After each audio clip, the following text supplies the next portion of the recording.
Assalamu alaikum friends and welcome back to the course. In the previous video, we attained 100% code coverage. It was a pretty good thing. Now, before moving ahead, we need to clean a little bit those tests. Let's get started. So here in the refactoring of this test, we are going to extract some classes separately. So here we can extract this array converter to a specific package here in the test.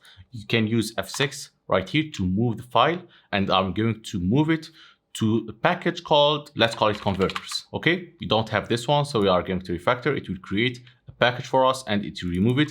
That's the beauty of good IDE. So here we have this thing as separate class. We can do the same thing, F6, move it to the converters. You can press here and check converters, press OK. We do have this as converter, nice. Here we have specific tests to the formatting of the time. So I think we can move this test to a separate test. Let's put it here. If you press F6 here, you can't move it because it's part of class. What you can do is that you can extract it like the following, copy it and paste it outside the class. So it will be a top level function. Then you can press F6 and then it will move it, right? We are going to move this one to another class. Let's call it format time tests. Let's call it like that. We are going to keep it on the same root, refactor it. And then here we are going to create a class for that. Okay, let's create class. If you try to create class, it will give you the name. Just put it like that and move it up, right? If you run it right now, expect it will work fine. It is working fine. Now we do have here some specific tests to the prayer time calculator. I think we can move also this one. It's not related to the prayer times itself, but yeah, let's just keep it here. It's not a problem. And then here we can remove these lines. We don't need them. And let's check if I'm using the same parameters over and over. Exactly, I'm using this parameter 3 different times. So I can extract it, right? I can extract it to a constant. You can do it like that and press Alt, Enter, Shift. So you can introduce a constant like that, like the following. Here, let's call this one like latitude, for example, latitude. Okay, and then we are extracting 3 different instances. So you can see we are using it in 3 different ones, like that. You can do the same thing for this one. Just press Control, Alt, Shift, and T, right? Refactor this like that and introduce another constant. Here is this one, and this will be the longitude, 3 occurrences. As you can see, this is merely for making our test read and look better. Let's see the time zone. We are using actually the same time zone. Okay, let's do the same thing for here. I think we can use, here we have this one. We can use this shortcut directly, which is Control, Alt, C. So I'm going to use it, Control Alt C, introduce constant, and let's call it time zone. Okay, these are some generic parameters I'm using when testing. All right, so now if I want to change it, I can change it only in one place. Actually, you can do much better right now. You can create a helper function for assertion that will be specific to asserting prayer types, right? You can do it like the following.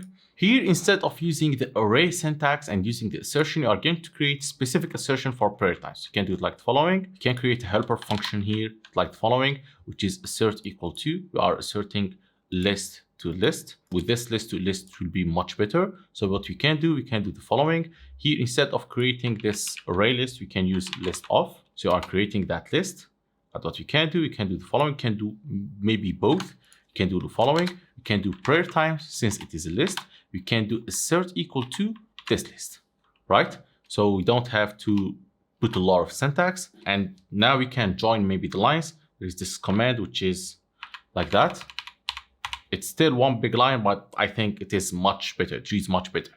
Prayer times assert equal to this list. Okay, we can do the same thing for all of our tests. So here, as you can see, I refactored the test using this method. And as you can see, it is looking pretty much good right now. We have our arrange, this format of the test, arrange, and then act, and then assert. It's pretty much descriptive from the test. Same thing for this one and same thing for this one, right? Here we have an error. I did some refactoring, like I did some renaming. This is also good refactoring.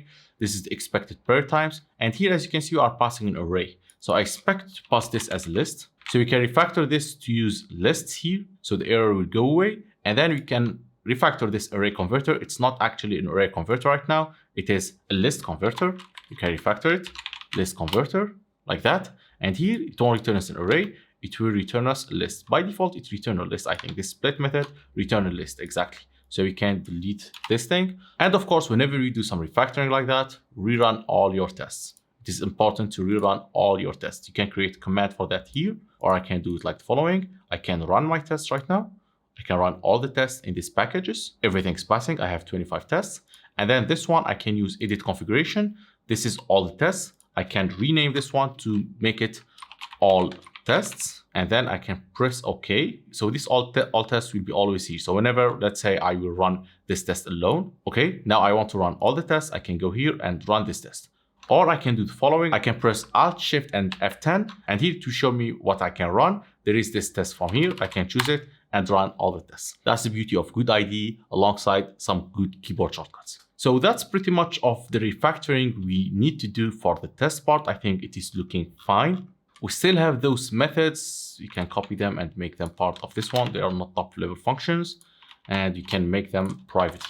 That's pretty much for the testing part. And with this, we are done for the testing. We are going, of course, to modify this test when we are refactoring our code. For example, if we are going to turn this time format to an enum type, for example, we need to come here to the test and fix it, of course, but we won't write any other tests, okay?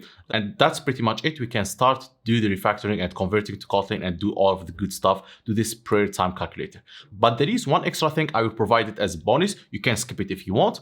We don't know if our tests, those we wrote, are good enough or not, right? And in order to see whether our tests are good or not, like actually they are testing something, right? We are going to do something called mutation testing. We are going just to see it in the bonus and see it in here in the code and what we can do about it, but we won't take any action upon it. So it will be included as bonus video. Feel free to skip it and go directly to the refactoring section. Okay, that's pretty much it. Thank you very much and see you in the next video.